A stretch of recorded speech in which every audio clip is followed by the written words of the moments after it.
Welcome to Shamba Shape Up. We have traveled all over East Africa to find hard-working farmers. We want to celebrate them while giving them the knowledge they need, so they can adapt and make their farms more productive even while the climate changes. We want to support them to get better yields and increase their income. We meet families and enter their kitchens to explore how to cook in cleaner, faster, cheaper ways, while at the same time increasing family nutrition. We will see how farmers from across the region can benefit from our experts' advice, while also learning from each other in so many ways. Join us on these journeys and share in the farmers' experience as they shape up their shambas on the Shamba Shape Up Safari.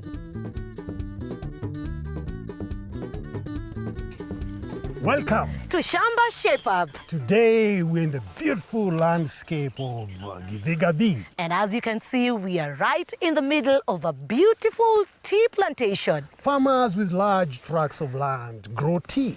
And those with smaller pieces of land practice mixed farming. We're about to meet a farmer who has called us for help. Let's go meet the farmer. In the village of Githiga in Ndumberi division in Kiambu County, we meet 25-year-old George Kairu. George lives on the shamba with his 3 sisters. Having lost both his parents a few years ago means that George has now taken over the running of the shamba with some help from his sisters. And he's got big plans. In 5 years, I see myself as one of the best producing farmer in this area.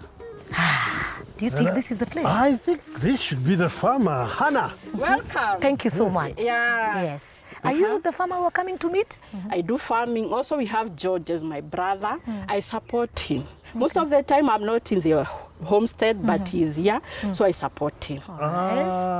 So we are coming to see George. George, yeah. And you support George. I support George financially, as well as assisting him to do farming, because he need advice. Anyway, he's still young. Wow. Yeah. That is so nice to see an elder sibling empowering the younger one. That is good, Tony. And is George a good farmer according to you? He do both dairy farming and plant farming. We are here to assist him. All right. Yes. So what challenges are you facing? We have problem of water. Water. So what are you using right now? Right now we are using rainy water and electricity. And to pump water. To pump. And what happens when there is no electricity? Do you get manpower? Yeah, we do, and it is expensive. It's expensive. Because we need to get a labor of a certain person to come and water. Hannah, we think maybe there's something we can do. Come with me. Oh, thank you. Tony, we'll see you later. Yes, let me wait for the next expert. All right. All right. Okay. So, Hannah, this is the well. This is what we use to pump our water. All right. Yeah. And how long have you had it? 10 years or so. Oh, here he comes. Yeah. George, we are at your well. Setting up this well must have taken some money. We had to keep aside 50,000 50,000 to just set it up. to set it up. There's a lot of maintenance needed here because we have to remove the pump from the water. We do it after 6 months, which is quite expensive. So you are slaves to electricity. Is that it? Exactly. How would you feel if you got a better way, a less expensive way of maybe maintaining and getting water? We'll be so happy farmers because by the end of the day, our work comes easier and as well, our cost will go down. So George, have you heard of solar powered irrigation? The advantage of having the solar power system, there is no limit in water. Still, it's very cost effective. You don't need money to or electricity. Yeah, because it's using the sun. Yeah. Yeah, it will be good for us. All right. Yeah. So as usual, when Shamba Shape Up visits your shamba, we bring with us experts. And I can see Bernard is right on time. Bernard, welcome. We've been waiting for you. So Hannah is the sponsor. Yes, she's going to sponsor George. Yes, to get a solar powered irrigation system. Okay. Just as the word suggests, it's a pump that gets its power from the sun. The system includes a solar panel of 310 watts. It comes with a solar pump, then together with some fittings to install the pump and deliver water to wherever you want to take water to. Even though it's quite expensive to install, in the long run, it's cost effective because it doesn't have maintenance fee. Once you install the system, you'll have no monthly charges. How much does it cost to me? The cost varies depending with the product that the client has requested. Okay. So if you just requested for a pump, it goes for 110,000 shillings. Okay. Otherwise, if you want to also include the drip system, then there is an extra cost, which will also depend with the size of your farm. As George went on to explain, you can buy drip lines starting at 80,000 shillings per acre. So that takes us to a total of 190,000 shillings for the pump and drip lines to cover 1 acre of your shamba. You can also buy the pump in installments. Get in touch with iShamba to find out more. That's nice. George is already saying that's nice, but you know George is not the one giving the money or financing it. Actually, I'm so happy. Sister, I'll pay you back. Ooh, I love that. I love that. We are doing business generating business. Yeah. Karis and his team have started to build a stand for George's tank. We'll need to raise the tank up high so water can get to the farm with gravity. Farmers, if you do not have a tank, you can also pump the water directly onto the farm using drip liners or sprinklers. Back with Bernard and George, they lower the pump in to the 80 feet deep well. Karis has finished the stand and the tank goes up. Wow, it's been such an amazing time doing all this. I'm actually excited and I love it. How do you take care of it? So let us start with the panel up there in the roof. So we'll be cleaning it regularly. You pour a little clean water with a cloth and then you wipe it up. The dust that has Accumulated. accumulated on the top. All right. Yeah. Number two, you can be checking if there are branches growing over the panel, which will be shading the light, the sunlight from hitting the panel directly. All right. And to the drips, you'll be checking regularly if they are emitting as per the requirement. How do I maintain the tank? So we have fixed the filter, so we'll be cleaning the filter regularly, checking if it has clogged with dirt for water to flow freely. Yeah. So what if something more serious happens, like with the water pump? What does so our you can farmer call do? us directly on our service line. So an engineer will be sent and fix any problem you have. And there he goes, the hard-working farmer that he is. George has already started planting his sukuma. With these drip lines in place, he can harvest his sukuma daily and repay his loan in no time.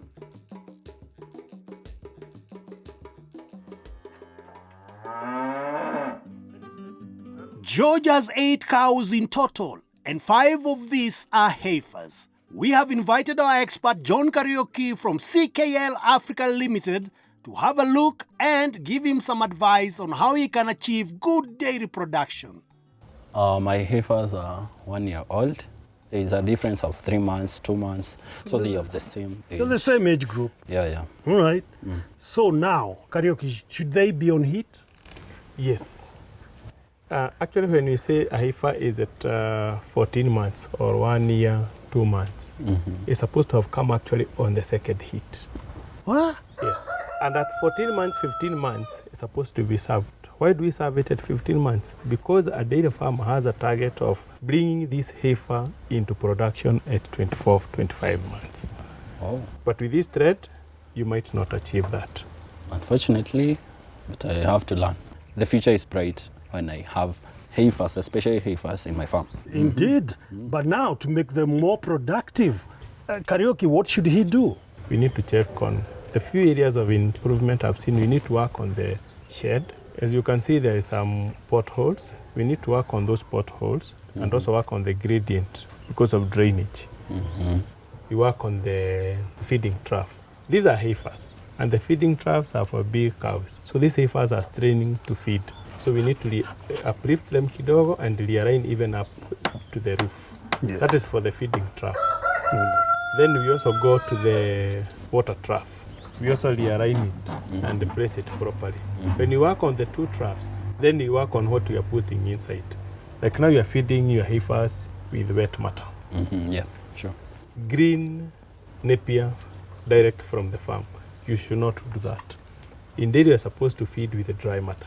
So how should the farmer feed the heifers Napier grass? You are supposed to cut today, give about 3 days or 4 days to wilt. After wilting, now you leave the moisture in the farm, you come up with the dry matter. After chopping, then is when you give it now to the cows, when it's dry. If you have plenty, that's the point now, the balance you give, you can reserve it as silage. Oh, thank you. Yeah, for that one dry spell that will come. Then you also need to add and mix with concentrates. When you look at the heifers, Yes. Mr. Kariuki, what are they telling you? Are they whispering something to you? Actually, they are not whispering, they are shouting. The way it's looking at my gumboots is a clear indication does not get enough minerals. They are telling you that one, they are not fed properly, and what they are getting is not enough. When we have talked of feeding them with dry matter or dry napier, what is available in the farm, and then you add concentrates. To make them now achieve the breeding values, you are now supposed to add minerals. On top of the napier and the concentrates, then you top up with minerals. And these have not got minerals. You see now It's gonna finish eating you. My heart. Now that's what you are talking about. They are looking for minerals. You have minerals. Yeah, they are. So what minerals do you recommend for George? The very best mineral is Macric Plus. Will help this cow have its reproductive system mature and come to puberty at 1 year or slightly below 1 year. Wow. You see, the concentrate was giving it weight and size. Now the minerals are giving it now the maturity of the reproductive system. When you give it this mineral, it will come on heat. It will actually show very clear signs of heat. Yes. And then you serve it. These are the benefit of the minerals. When you serve it, it will conceive. When it conceives, it will carry the pregnancy to term. You not experience difficulties in calving, you not experience retained placentas, and you not experience post-calving stress. How should the farmer give the Macric Plus? Ideally, we are looking for heifers getting about 150 grams per day. You can put it in concentrates. But the very best is free choice feeding. Make a trough, pour minerals, let the heifer lick at its own will. Wow. We call it free choice feeding. And that is the best. Yeah. The mineral bleak is a supplementation. You see, the mineral bleak, we give it to calves. Then when we come to heifers, we give them mineral bleak and Macric Plus. And what's the difference between the calf and the heifer? One, a calf, it's from day 0. It's put on milk for about 3 months. Then it graduates now from 6 months to a heifer. From 0 to 6, you are on mineral bleak. And now you have trained it how to lick. Then at 6 months, you introduce mineral bleak and Macric Plus. Then they go together the whole life of the heifer. Wow, that's a very good advice from John. And the Shamba Shape Up team worked on improving the height of the feeding troughs. The potholes on the floor were filled up and roof corrected. I can actually say that they have brought the full picture of how I should manage my dairy farming, of how I would become the best.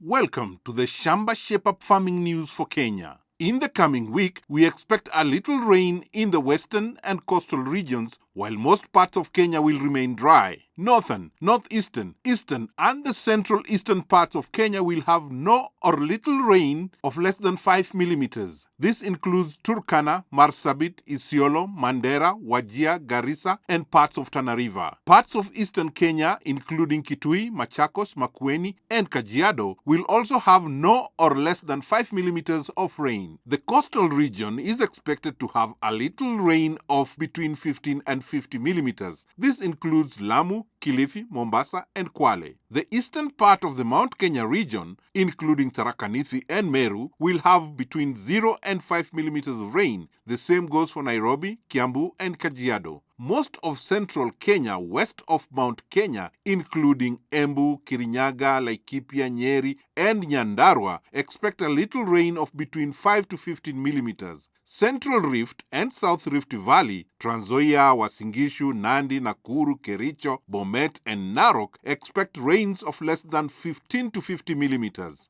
Western and Nyanza regions also expect rains of between 5 and 50 millimeters. Counties included are Bungoma, Kakamega, Siaya, Vihiga, Kisumu, Homa Bay, Migori, Kisii, and Nyamira. If your area is still receiving rains, then continue harvesting rainwater off your roof and store it to use on your kitchen garden during the dry season. For those farmers growing mangoes, contact iShamba for detailed instructions on how to take care of your mangoes and marketing on 0711 082 606. See you next week on the Shamba Shape Up Farming News. Welcome back To Shamba Shape Up. Today, we are visiting Githiga village in Ndumberi division in Kiambu County. And so far, our young farmer George is learning so much from our experts. George, who graduated a few years ago from college after studying business, decided to return back to the Shamba and venture fully in dairy farming. And he had good reasons for this. When I was in the university, I was a milk vendor. From that experience, I noticed that a lot of people require milk, that there was a gap. And the vision is to take the milk from my farm and sell it to the people out there. It is with this information that we have decided that we needed to help George get the best out of his dairy production, markets for his milk production, and also on marketing his dairy products. As we try and find the right solution for him, we have left him in the good hands of our expert, George Kairu. Like most dairy farmers, George wants to improve his breed. But has he been doing it in the right way?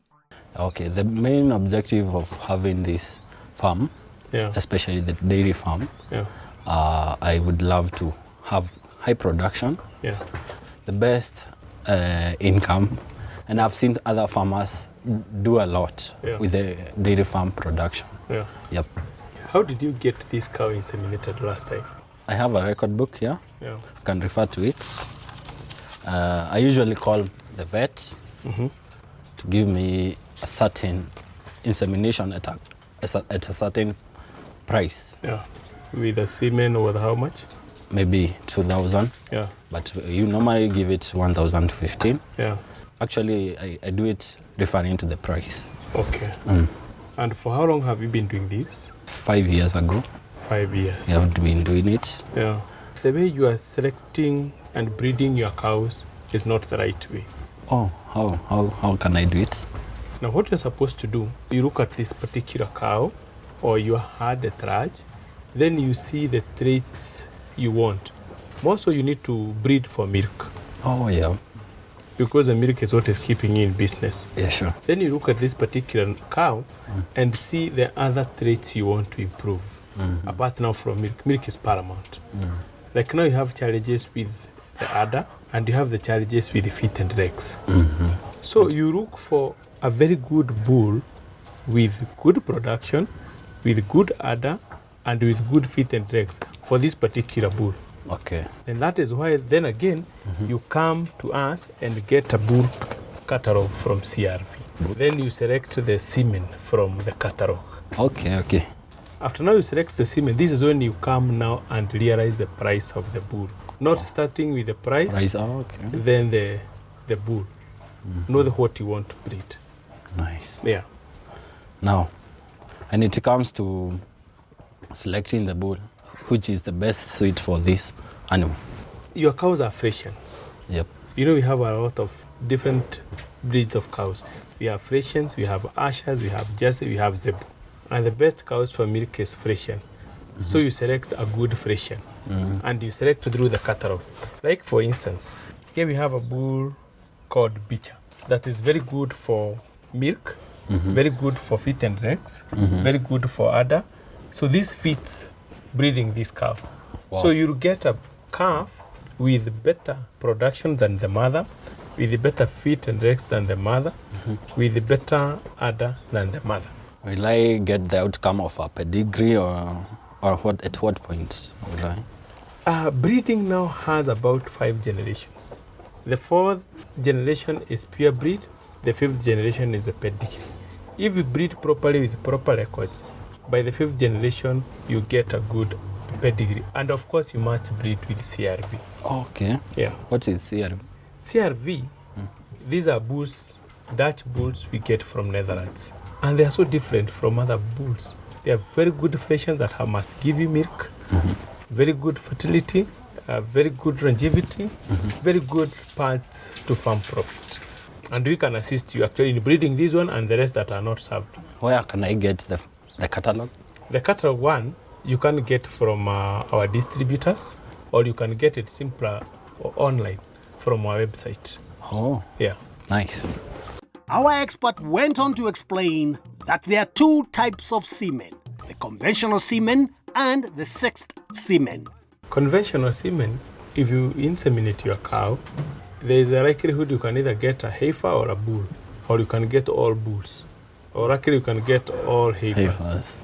But for the sexed, you serve and get a heifer. Oh. Yeah. When you use conventional semen, the chances of getting a heifer are 50-50. Whereas when you use a sexed semen, you are very likely to get a heifer. Using the sexed semen might cost a little more than the conventional way, but it will be worth it in the long run. I've been using conventional semen. Is it right for my breeds to have the sexed semen? For the farmers who are looking for now milk production and expanding their herd, the way to go is sexed semen. The way I have the passion. Your passion now rhymes with now doing sexed semen because you need more heifers, you need more milk, you need your herd to grow. Oh. Yeah. Thank you. I just heard that, Tony. And I'm thinking we should take the viewers and our farmer somewhere. Yes, join us for a special trip. We have come to the Ndumberi Farmers Cooperative, based just a stone throw away from George's farm. If George follows all that advice on managing his dairy cows, he is sure to be getting high milk yields. What a better place to come for a young, aspiring dairy farmer? But first, we want to meet Karaya. He is from EU Agrify Kenya Challenge Fund. The fund has given Ndumberi a grant so that they can grow bigger and support more farmers. So Karaya, how is EU and its bank, EIB, helping farmers? The key thing with the Agrify Challenge Fund is that it's based on a match funding basis, a 50-50 basis. For whatever money that you succeed or you request to receive in your proposal, if you do succeed in getting that amount of money, you need to put in your own equivalent amount or more, and this can be sourced through the EIB facility, so that at least both parties are involved, both the Agrify Challenge Fund component and the own funding that comes from Ndumberi Dairy. So here in Ndumberi, there's a challenge of oversupply of milk at particular times in the year. Means there's a lot of milk that's going to waste at the farmer level. So as part of the project, we funded them in terms of getting the ESL long life milk processing machine. Whatever milk that you produce, you can be able to bring it here and they can offtake it. I'm sure you have a lot of questions, but you're in luck because here comes Caro and the manager. Oh. How's the party? Yeah, okay. You're doing value addition. Oh, yeah. Thank you. Let me have some of You this. can have yours. I like the yogurt. Yeah. So, Caro, we've learned that the EU and its bank, EIB, is supporting farmers for prosperous communities. Lucky for us, Francis, the manager at Ndumberi Cooperative, is taking us to their in-house agrovet so we can hear more about his cooperative. Yeah, welcome to our agrovet shop. Thank you so much. Yeah, this is where we store feeds from different brands that our farmers get it on credit. All right. Yeah. On credit. On credit. I hope you heard that. Yeah. Currently, we consider milk as cash. So, George, you're basically working with cash around. Actually, your milk is cash. So this is basically a one-stop shop. It is. I can see the grass. Yeah. Wow. It's pomaro type. And this is the best grass that we are offering to our members. Yes. What are the benefits and services you provide in this cooperative? Yeah, in Ndumberi, services are many for our members. We have a market for each and every drop of milk that they produce. And also we have stores within each where the farmers are. So you can just walk in and pick what already you need. The other services that we are having, we have AI and also vaccinating the same. Still we have extension services, like maybe you have some maize that are ready for silage. We have extension guys that comes to your farm to make sure that they assist you.